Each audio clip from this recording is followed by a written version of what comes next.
And so I was like, I was like, what does it hurt? I went to go take the test and I passed.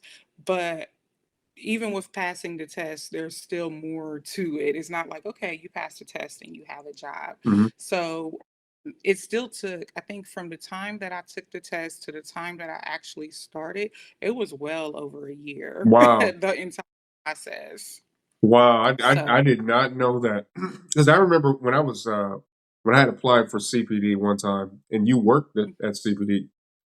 You were the one telling me like, "Yo, this is the process. You need to talk to this person. I'm gonna put my name in the email, let them know I know who you are." But that whole process for me, even though I never actually worked for CPD, I ended up working for a hospital agency and then going out to Virginia and becoming a deputy out there. Um, that whole process from start to finish was probably at most 9 months. But you knew oh, within 6 months as a police officer that you would have that job. So you went and filled out the application. You took the test, the civil service test. When did you realize that this was going to be a career choice for you at that time? yeah. So once they finally contacted me back, months and months and months later, Yeah, after learning that I passed the test, um, I was like, "Oh, wow." They reached out to yeah, me. yeah, But then with them reaching out to me, it was like, I believe like an 18-page application that I had to fill out. yeah. That's It was crazy. very, Yeah, very detailed. So, I think I turned it in literally the last day that I could turn it in because it was so much information that they yeah. needed. Um, and at the time I was working a job, So the I'm job sorry. You that guys had we had a PHQ. You had the PHQ also as a 911 dispatcher?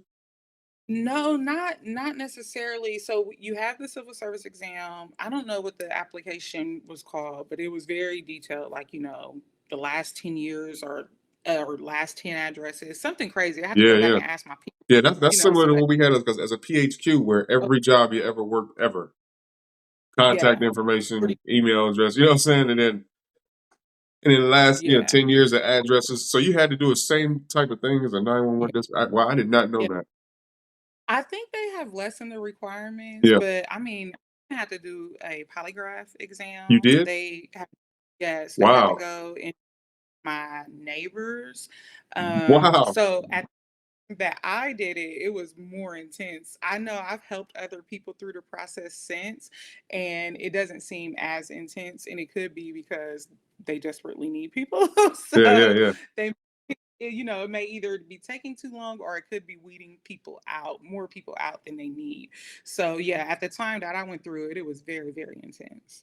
Wow. I didn't know you had to go through all that. And you said the hiring process was well over a year. Yes, for me, so part of the reason why it was a little over a year was because I scored in the 80 band. So when you take like a civil service exam, Yeah. you can score different bands. So 90 band is the higher band, and then you have 80 band, and then you have 70 band. If you score below 70 band, you don't. That means you didn't pass. Pretty much, you're not going to be included, and it's very rare that they go into the 70 band. By the time they would go to the 70 band, it's probably time for a new test anyway. Mhm. So part of that is because I scored in the 80 band.